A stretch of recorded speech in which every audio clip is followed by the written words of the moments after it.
The contest between fire and rain. This is a folk tale from Africa. Once upon a time, there was a king who had a very beautiful daughter.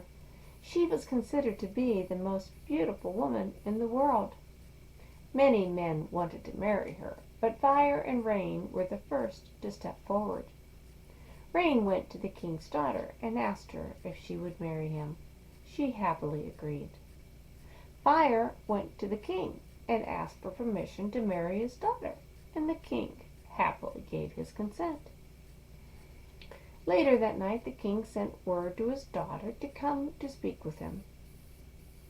"Daughter, I have promised you in marriage to fire," he said with a smile. "But, your majesty," said the daughter, "I have promised to marry rain." "Oh no, what shall we do?" said both the king and his daughter. "We are caught between two promises." Right after that, Rain arrived to see the king's daughter, and right after him, Fire arrived to visit with the king's daughter.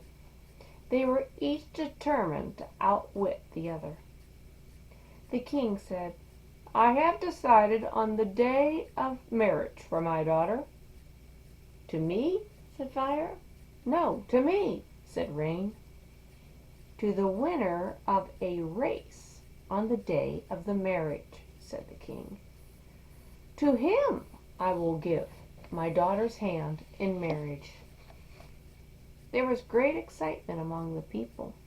Some said Fire would surely win, others said Rain would win. The king's daughter said to herself that whoever won the race, she would keep her promise and she would marry Rain. When the day came for the race and the marriage, it was very windy. The king made a sign and a drummer beat a drum. The race began.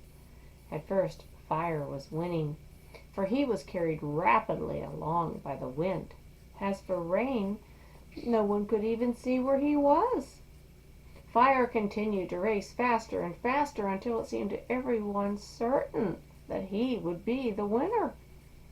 When Fire had almost reached the place where the king sat with his daughter, Rain was finally seen up in the sky preparing himself. It seemed to everyone that it was much too late for Rain to do anything to win this race. But just when Fire was about to win the race, suddenly rain began to fall quickly and heavily. Fire was quenched before he could cross the finish line, and Rain was decidedly the winner. The king, therefore, gave his daughter to Rain to be his wife, and there was much rejoicing among the people. Ever since that time that the water quenched the flames, there has always been enmity between Rain and Fire.